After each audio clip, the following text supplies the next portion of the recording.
I'm going to make some type of dinner. I don't really know what you're going to call it. You can call it whatever. I have just onions in here. I'm blending them up real good here. Okay, onions are now pretty much liquefied. So I'm going to set these aside here.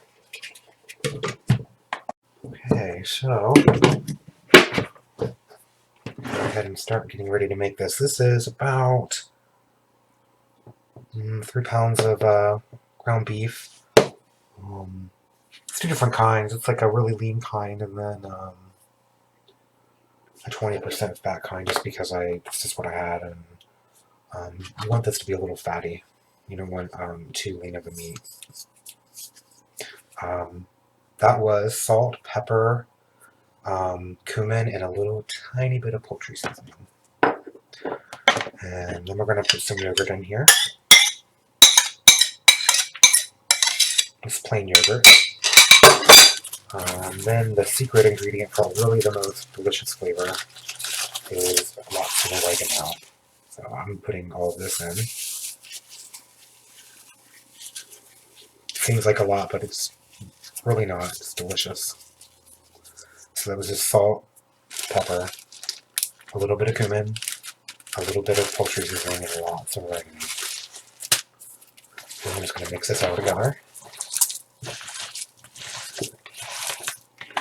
Okay. Now we're going to pour in the onion. Now you might want to consider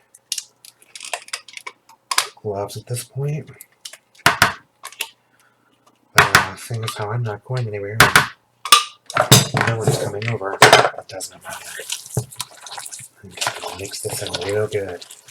Okay, so now let's mix together. I'm just going to take out half of it at a time.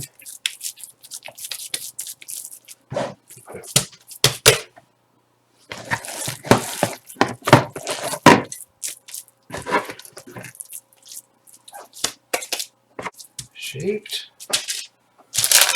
I'm just going to wrap it.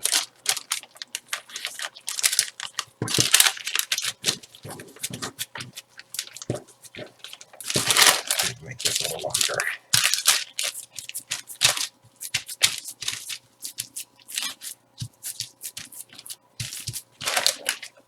There we go.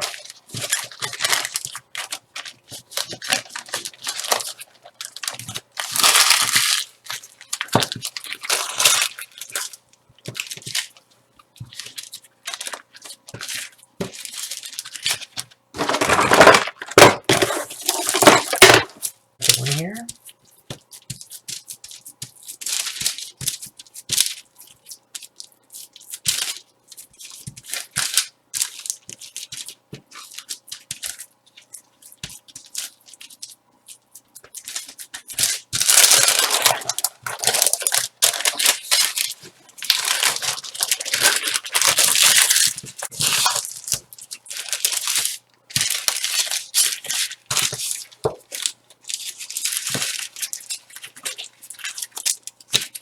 And I'll wrap it with plastic wrap.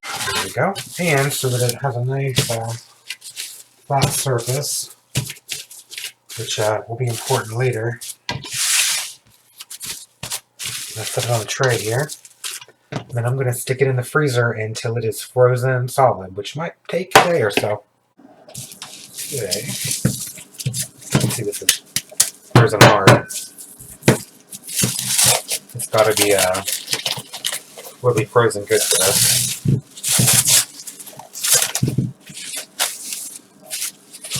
You'll see why I wanted the flat edge. Yeah, now that I got that garbage paper off in there, I'll show you here.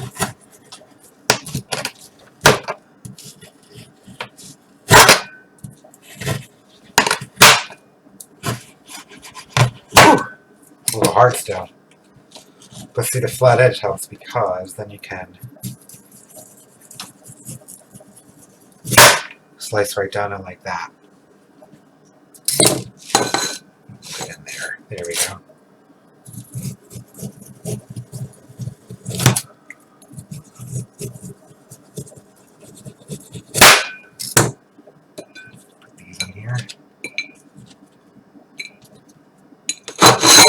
makes little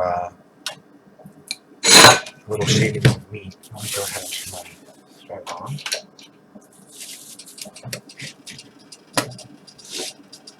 And the cool thing about it is I can just shave off as much as I want to use, and then what I don't want to use, I can just wrap it back up and put it in the freezer. So as someone that just wants to make 1 or 2 of these at a time, this is a really good option. You know, I should get a smaller knife first.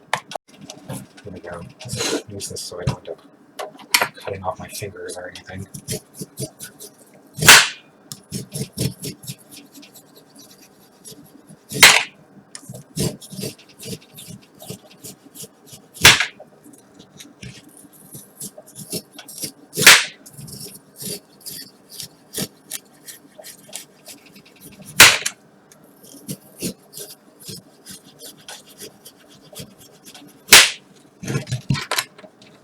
That's a little safer.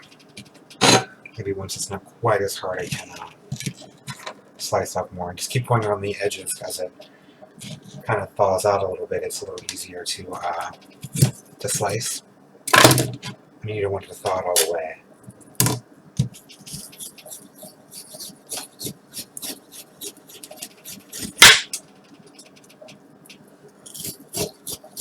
So, you know, maybe it'd be better to take it out and let it sit for a few minutes before you start slicing into it, or just be impatient like me and whack at it.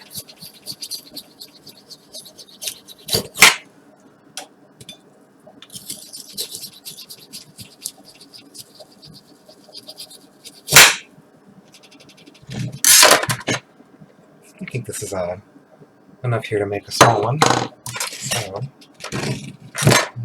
maybe I'll cut a few more off and then I'll go ahead and put it back in the freezer. It's just been a few more minutes and it's already getting a little easier to cut. I had to get a paper towel because it was cold on my hand. Which I probably should have done anyway because, you know, I'm holding on to a chunk of raw meat. I should have at least put a barrier between my hand and the meat. But,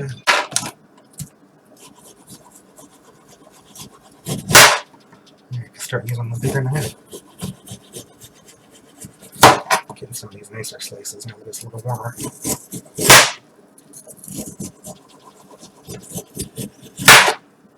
Okay, that really is, I think, enough.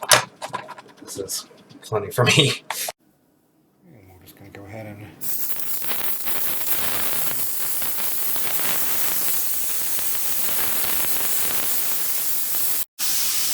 they're in here. I'm going to leave them in here.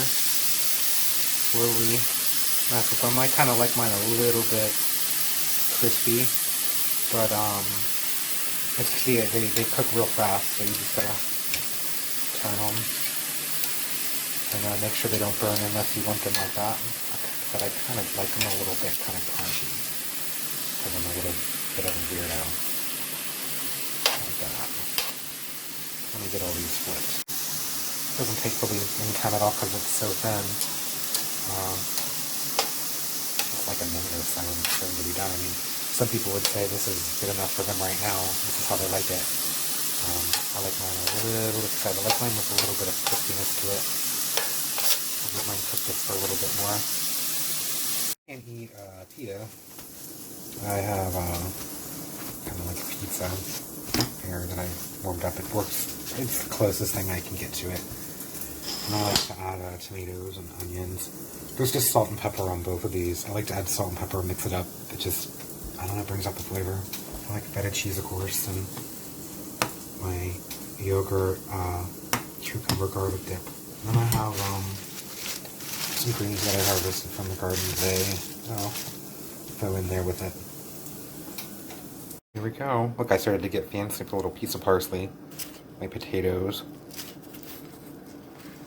There it is. And of course this isn't a pita, it's a gluten-free, kind of wheat-free thing, but how delicious. Still is very good.